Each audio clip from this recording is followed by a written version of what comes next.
Llévate más de lo que esperas todos los días con el nuevo McValue en McDonald's. Ahora puedes comprar uno y sumarle otro por $1. Así que cuando tu equipo favorito enfrente a sus rivales, enfrenta tus antojos con $5 Meal Deals. Y si estás corriendo para alcanzar el desayuno, corre a la app para llevarte ofertas antes del cutoff. Tú decides, y con McValue, tu decisión siempre rinde más. Precios y participación pueden variar. BOGO $1 válido para un producto de igual o menor valor. Debe estar registrado en Rewards para ofertas en el app. What is Cafe Mocha? Cafe Mocha is experts, celebrities. What's up? This is Bell Biv DeVoe. Yours truly, Idris Elba. This is Fantasia. This is En Vogue. This is India Ari. So much more. All from a woman's perspective. What flavor are you, baby? This is Cafe Mocha. Welcome to Cafe Mocha. The inauguration is just days away. Congresswoman Jasmine Crockett is here to break some things down for us. Former public defender, now serving the people of Texas' 30th District. She's been putting in some powerful work for Dallas and the country. Welcome back to Cafe Mocha, Congresswoman Jasmine Crockett. How are you, sis? I am doing as well as I can be doing. I know.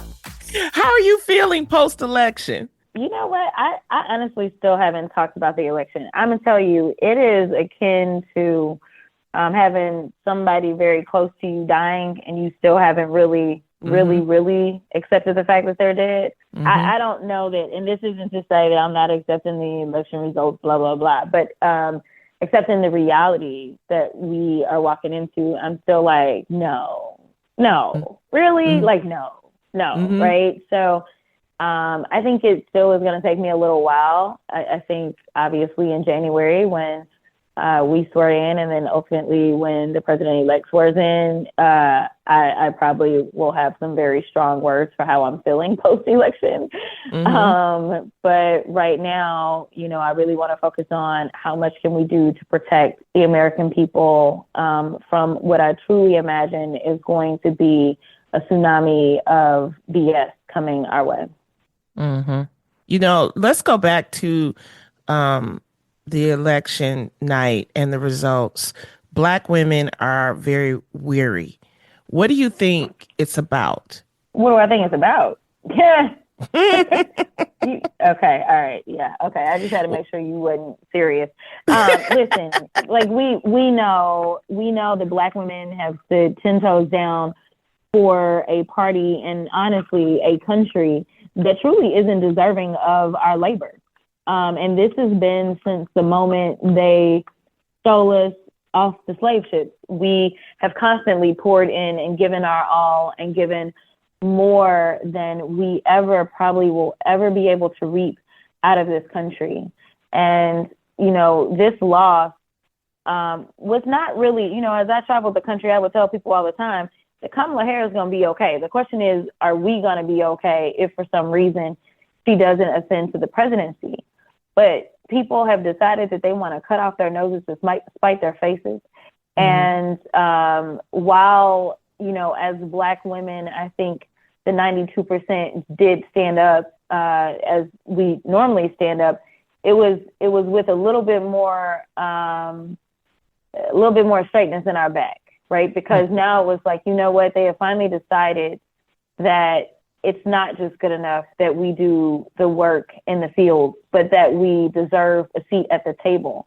And this was the ultimate seat at the table. And so I think that is why it was so heartbreaking. And it took so many Black women to the point of, why is it that I continue to give to somebody that honestly refuses to acknowledge my talents while still begging for my labor?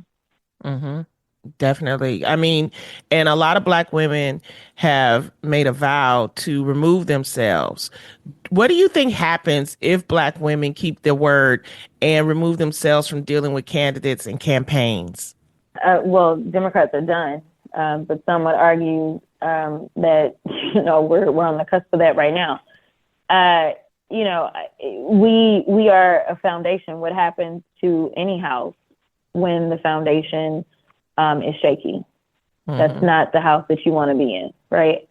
I think that Black people as a whole, even though I know we're specifically addressing Black women at the moment, Black people as a whole are some of the most forgiving people that you will ever find.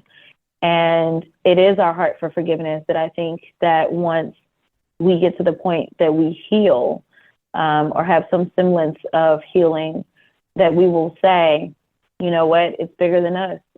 And we will most likely get back into the fight, because we are looking into the faces of these beautiful little children that are coming behind us, whether they're Black girls or Black boys, and really tapping into the ancestors and their strengths, and recognizing that we have been here before and we survived. And even in those times, you know, I was reading an article the other day, or a tweet or something, where it was talking about the fact that Kash Patel is a child of immigrants, Indian immigrants, the fact that, I'm blanking on her name because I want to call her by her real name, Nimrata. So I'm just call her by her real name, is the child of Indian immigrants, as well as there was one,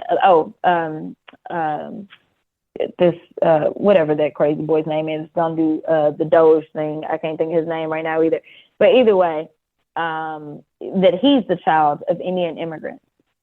And with all of these kind of 3 first-generation Indian folk, now, you know, we know that Trump doesn't have a space for Nimrata at all. But when you think about where they are and how far away from anything that looks like protecting civil rights these people are, this is what happens when people don't know their history.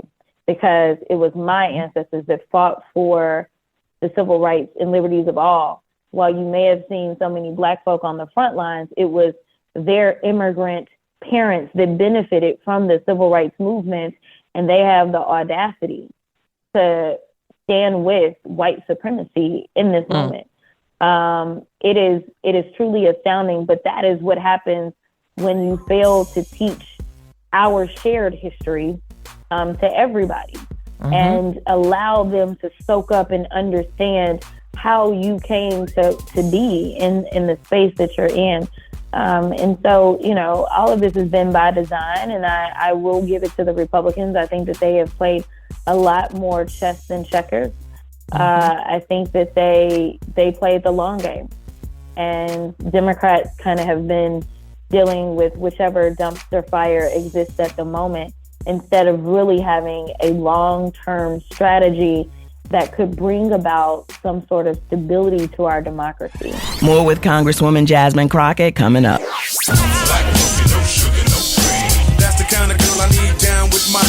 Standing in solidarity from a woman's perspective.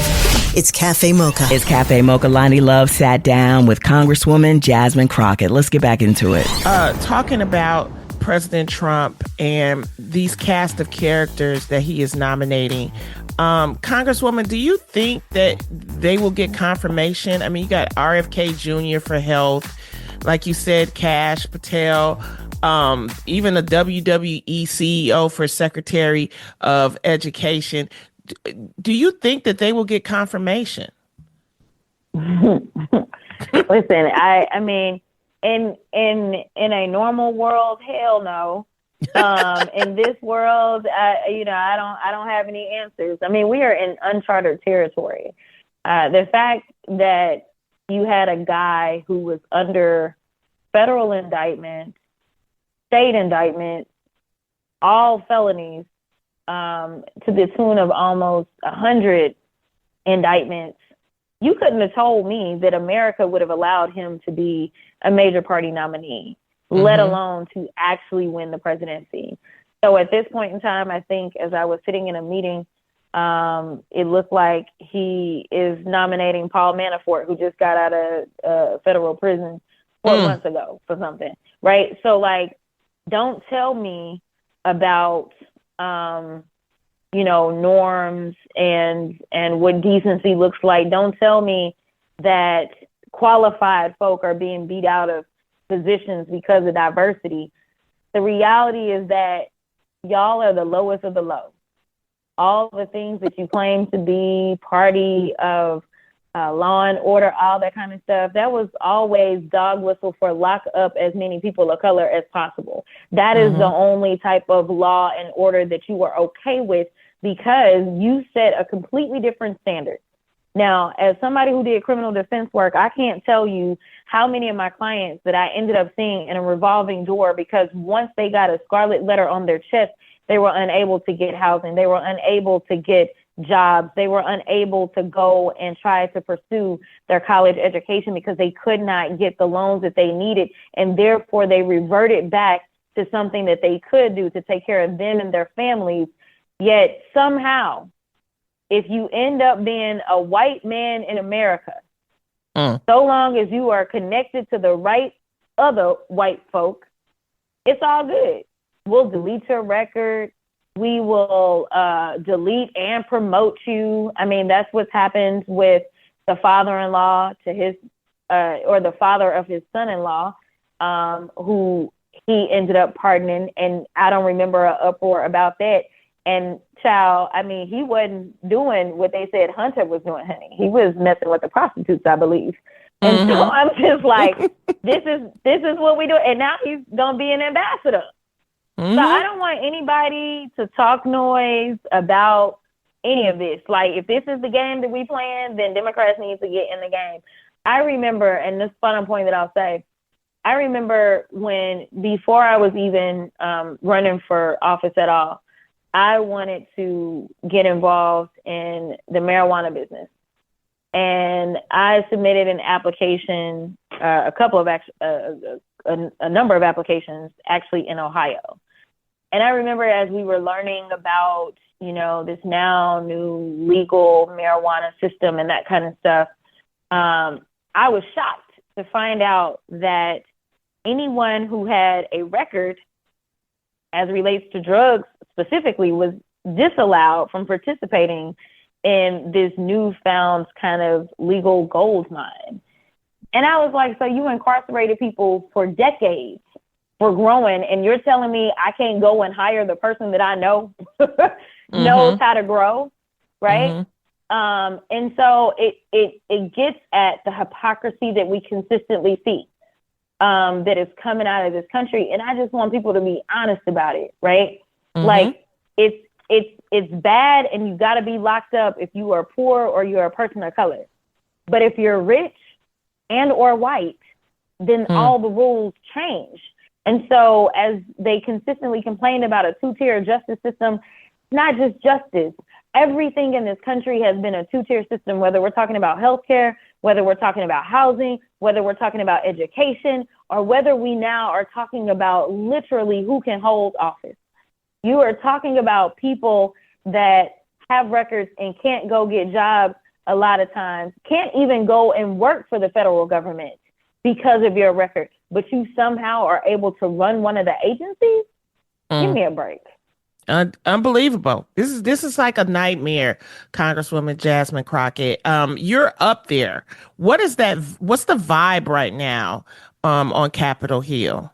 There is no vibe, to be perfectly honest. I think that, you know, real Republicans are a bit nervous because they're going to walk in with one of the slimmest majorities that we've had in approximately 100 years. We finally just got confirmation that the Democrats now have 215 seats. When I walked into the Congress in the 118th, I walked in and we walked in with 213. We then ended up kicking out Santos, and we flipped that seat. We ended up with 214. And now we are going to walk into the 119th with 215. So as seemingly everything else was falling, the House was still kind of fighting back. And if North Carolina, once they ended up with their new majority, Republican majority on the Supreme Court, had not decided to go ahead and redraw lines and steal 3 seats from us, we actually would be in the House majority and we would have a Speaker Hakeem Jeffries right now today because they took 3 seats from us that they should not have taken. North Carolina had a delegation that was 7 Democrats, 7 Republicans that pretty much represents the way that North Carolina is, considering the fact that North Carolina voted for Donald Trump. for the presidency, and then they voted to put in a Democratic governor. They voted to put in a Democrat for attorney general, and on down the line. They are evenly split. So having an evenly split congressional delegation made sense. But now that delegation is going to have 10 Republicans and 4 Democrats because they decided to cut up the lines and basically take voice away from the people. And with that, they ended up being able to still the majority in the U.S. House. But nevertheless, we ended up with 215. Donald Trump ended up plucking a total of 3 people out. Ultimately, it's going to be 217 to 215, which means that they can only afford to lose 1 Republican on any given issue, which is giving their fringiest of the fringe so much power. Because at any given time, they can say, we're not going to stand with you and we're going to vote against you. And if they do, then a bill fails. Their dysfunction may be the only thing that saves our democracy going into the 119th. Because if it can't get out of the House, it definitely can't get to the Senate, where they absolutely have one of the largest majorities that they have had in a very long time in the U.S. Senate.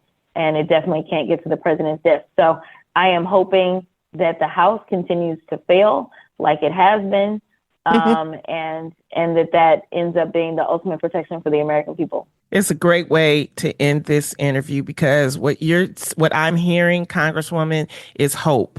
And as we close out, what is it that we can tell our people to look for, to be hopeful for, or any closing remarks that you'd like to give to encourage people? Yeah, so what I would say is that there has been a theme that is consistently playing out. I remember sitting at Howard as the vice president gave her concession speech, and she talked about the darkness and she talked about the stars. And then she ended up calling me about 2 days after she gave that speech, and she reiterated the darkness and the stars, and she specifically told me that I am one of our brightest stars, and that I needed to do my thing and keep shining. I then went to church on Sunday when my pastor is Freddie Haynes down in Dallas, Texas, and he talked about the darkness. What I want you to look at is that in this darkness that we are about to be engulfed in, this is when stars shine the brightest. You can't see the stars when it's bright outside. You can only see them when it is dark. And so it is time for us to rise up. It is not a time for us to cower into a corner. It is a time for us to show why really this country is worth saving. And it's going to start with us. And I don't want anyone to feel as if they are not empowered. We all have power. In fact, it was our power that was the scariest thing for the Republicans. They did not want our voices to be heard. They did not want our talents to be seen. But I am telling you that if there is any time that you can be seen, it is right now. And this is what our future generations are relying upon you for. So thank you to you for always being willing to allow me to share my opinions and my alternative views sometimes with your listeners. But I want your listeners to know that whether you live in my district or not, I am fighting for you because I am you and you are me. Definitely. Congresswoman Jasmine Crockett, you're always fighting. And just a side note, I heard you on the BBC talking about the pardon for Hunter Biden. And when I say you gave that man the business, I was like, go, get him, get him, get him. That is so interesting. I never would have thought that people would be listening to the BBC like that. But the UK has been blowing me up for interviews here recently, and yes, as they push back, I am educating them. That's what I like to say. I'm educating them. You are our bright star. We're going to keep our hands and prayers and good vibes on you, sis. And thank you for stopping by and always taking time out. I know you're busy, but we appreciate it. Have a happy holiday season. Thank you so much. Thank you. You too. Okay. Bye. If you missed any part of the show or previous shows, or you want to hear the full conversation with Jasmine Crockett, go to wherever you listen to podcasts and type in Cafe Mocha Radio. We're at Cafe Mocha Radio. Socially savvy on Facebook, Instagram, and Twitter. Serving up more Cafe Mocha on the way.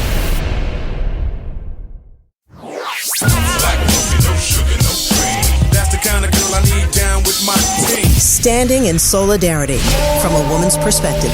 It's Cafe Mocha. We're talking to Isaac Hayes III about the lawsuit against Donald Trump and the use of his dad's song. Obviously, he's not the only one you guys are suing. There are other people listed in there as well. Why and who are they, James, the attorney? This is James, the attorney. We named the Republican National Committee. We named 2 super PACs. We named the American Conservative Union because they put on a lot of these rallies. They are co-hosts. They are sponsors. They are tweeting out the videos using the song illegally. And we felt they were culprits as well. And we also named Donald Trump Presidential Inc., which is the corporation he set up that kind of runs his campaign. And that's the only attorney we've heard from the Presidential Inc. organization. No one else has yet responded, but we can tell you now, today a judge announced that we will get a hearing on September 3rd. Great. And we're going to announce it tomorrow to everybody. Our request for an emergency hearing was granted this morning at 10 o'clock, and we will be notifying all 6 of the defendants that they are to be present, or the judge will rule, without them. And what is the ruling? Like, what is it that you want? Do you want a settlement, or do you want just them to stop the playing the song? At this first hearing, and Isaac can jump in here if there's more, but at this first hearing, we want an injunction, an injunctive relief, which will prevent them from ever using the song. And then the second part of our lawsuit is about $3 million for all the illegal uses that they've had since June, I know of for sure, and since 2022, which Isaac has followed for sure. Trump is always getting sued. This probably is nothing to him. What has been the response from the Republicans in general? Well, from his lawyer, they thought they had a license, but they have yet to be able to produce a license in 10 days of asking them. So their response seems to be a little misleading or misinformed because they don't seem to understand how copyright law works. Mm-hmm. And similar to the lawyer, the public, when you look on social media, they keep telling Isaac, why are you charging at a free event?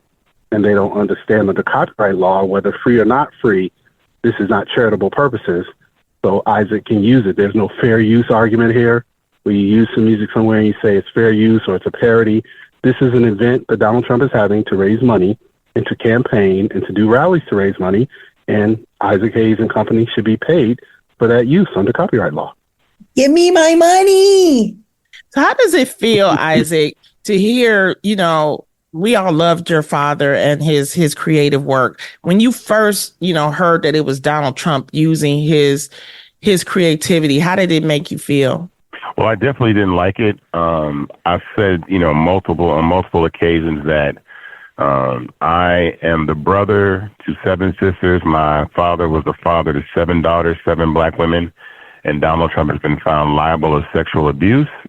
He says disgusting things about women, especially black women, calling them dogs, the stuff he said about Vice President Harris. And so I know for certain that my father would not want his music in any way, shape, or form associated with someone of Donald Trump's character. And so that's really, this isn't political for me. This is more about the character of Donald Trump and the way that he behaves, as opposed to making it something, political or in that nature. So I just don't want my father's brand associated with someone like Donald Trump. And Attorney Larry, what's the likelihood of winning this lawsuit? Well, I think the likelihood is 150% because copyright law is so clear. Yeah, we think the likelihood is 150% because we've done the research and there's been a litany of cases where people have used copyright like this or someone's song like this and they've taken it to court and been victorious. The defendants usually try to settle because they realize under copyright law, you get paid $150,000 for every single infringement. And wow. Isaac has anywhere between 30 to 100, depending on where they can produce a license. I do believe, Ms. Lonnie, that they had a license probably in 2022, but they probably were unaware that Isaac terminated it, as did David Porter, the co-writer. So once it gets terminated, like anything you see on TV, you can't just keep airing it without a license. Right. You got to have permission. And we have ample proof here that we sent letters. Isaac has been tweeting. BMI's done their part. Universal's told them, all the people who would be involved have made it clear to them, Isaac Hayes and his estate does not want you using this song. And I think because no one has sued before, I think they never saw this coming. Right. That Isaac, would you agree? that I don't think they ever thought you would sue them. Right. So I would say that the unique scenario that we are in is typically copyrights are owned by publishers, and publishers want to remain neutral in the way that they deal with these types of situations because they're publicly traded companies, so they're not Republican or Democrat or anything like that. We are in the unique position and situation where my father's catalog, his copyrights terminated, and so Hold On I'm Coming was written in 1963. I mean, 66. And so we got those copyrights back 56 years after he wrote the song, which was actually March of 2022. So at that point, when we decided that, we are the copyright holders, we're the ones that can determine who uses his music and who doesn't. And so for that very reason, we're able to take it a step beyond what most people do. I think you've heard a lot of celebrities, in fact, say that they don't agree with the fact that Donald Trump is using their music. They can do that as much as they want to, but they typically sometimes are not the writers of their songs. And so they can disagree as much as they want to, but they have no legal authority to be able to do so. So given the fact that we are the legal copyright holders, we don't have to abide by those rules. And especially with the way that Donald Trump behaves, I don't have to abide by those rules. I am the copyright holder. My brothers and sisters are the copyright holders, and our family are the copyright holders. So we're the ones that are taking the action, I think, a step further beyond, because most people are not in a position to do this. Wow. Is there anything, Attorney James, that the public can do to help? Yeah, I think the public can start voicing their frustration for all artists, all songwriters, including Isaac Hayes and company, that this is unacceptable, and they demand that it be taken down.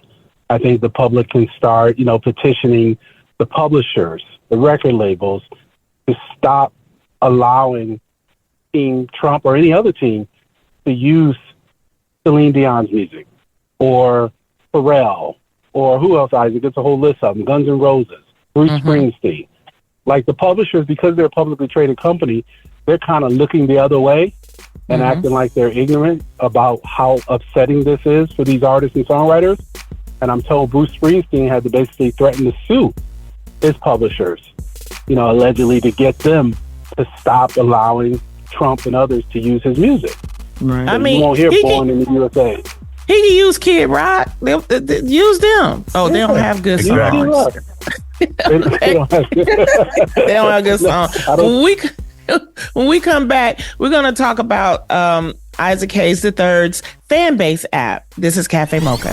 This is Cafe Mocha. Radio from a woman's perspective. It's Cafe Mocha with Lonnie Love, Yo-Yo, and Angelique. On the line, he is royalty in the R&B world, the son of Isaac Hayes III, suing Trump, but also, more importantly, maybe, is his latest creative idea. It's called Fanbase, and it's an app for artists.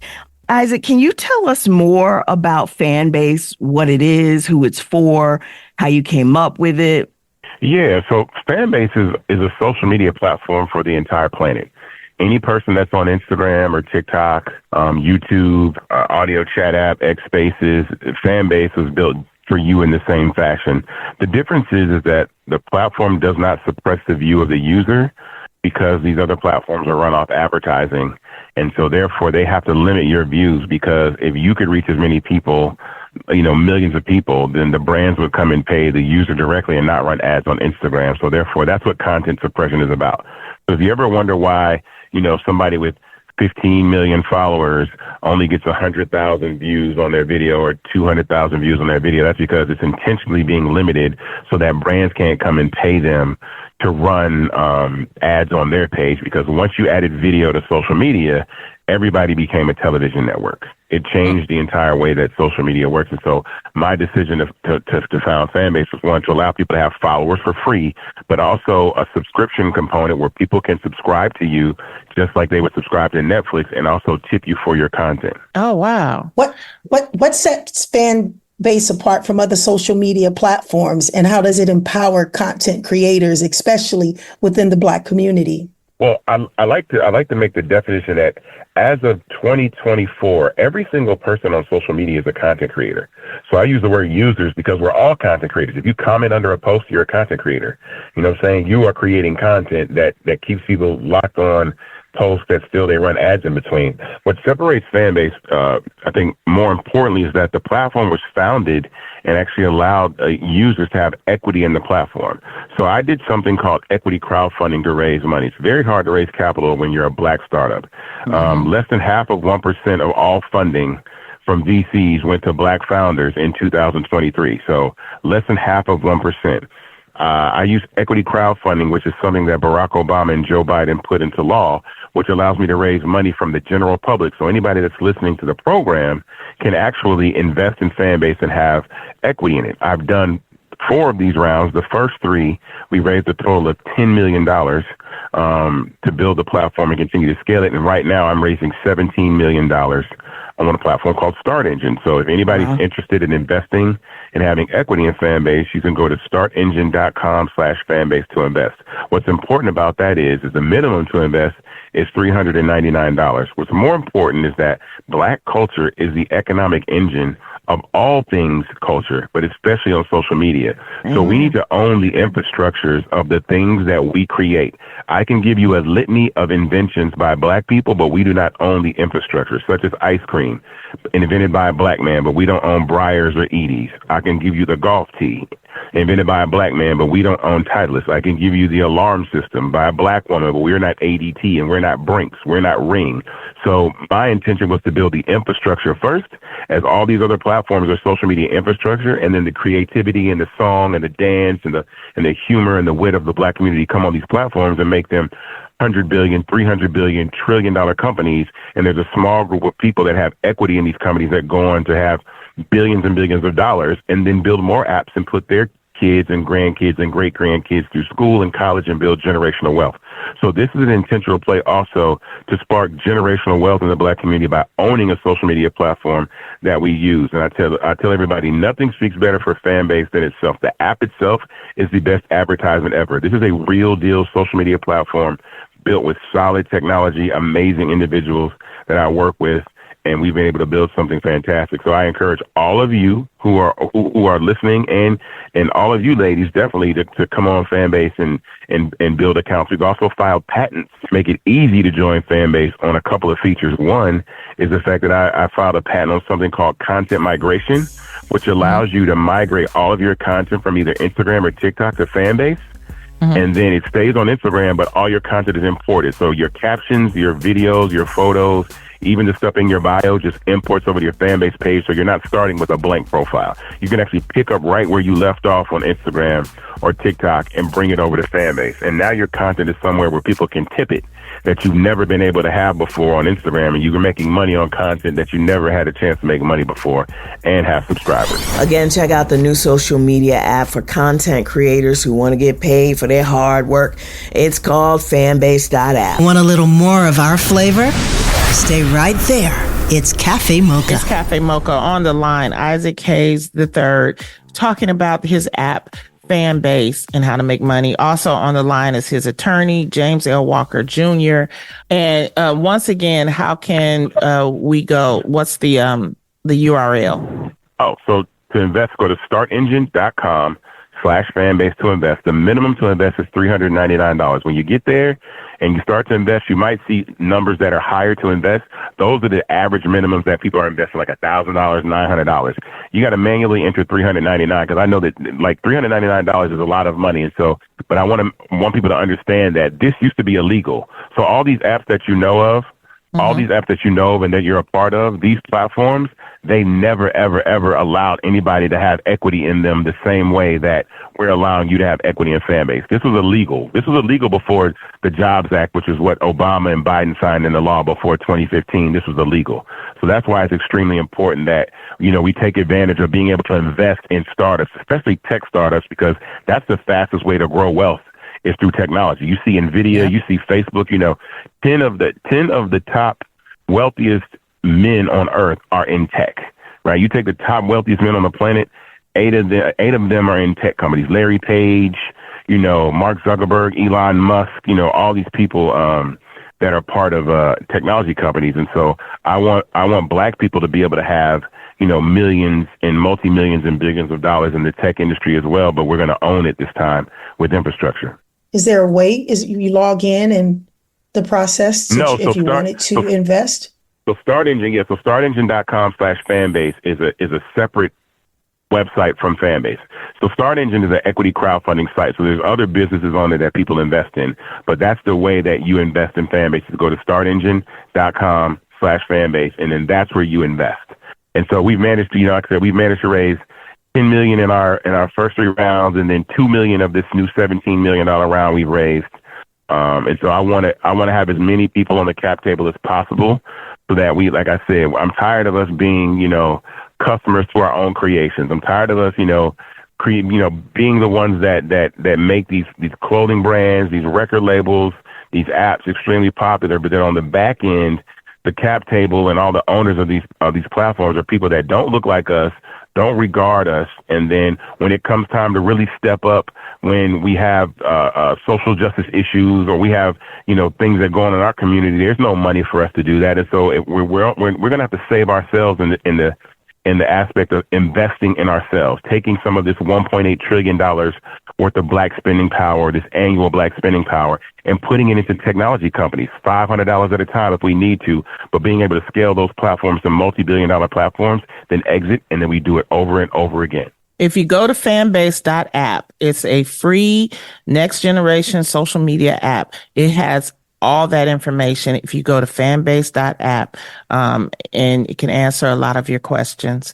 Isaac Hayes III and James L. Walker Jr., thank you so much for your time. Thank you for coming in and stepping into Cafe Mocha. Thank you for having us, man. I appreciate it very much. Thank you for having us. Appreciate it. And Yo-Yo, you can't play with my Yo-Yo was the jam. So thank you so much. Thank you, classic. Oh, Lord. We're going to hear that all day. Here's some tea. Oh, your Lord. dad and I lived at the Harmon Cove Towers together. Oh, wow. Okay. Wow. Make sure you subscribe to the podcast. Go to Spotify, iTunes, wherever you listen. Type in Cafe Mocha Radio. Subscribe, follow, listen. That's the show. Until next time, you can find us on all platforms at Cafe Mocha Radio. Cafe Mocha is a production of Miles Ahead Broadcasting in partnership with Super Radio. Executive producer Sheila Eldridge. For comments, booking, or more information, visit cafemocharadio.com.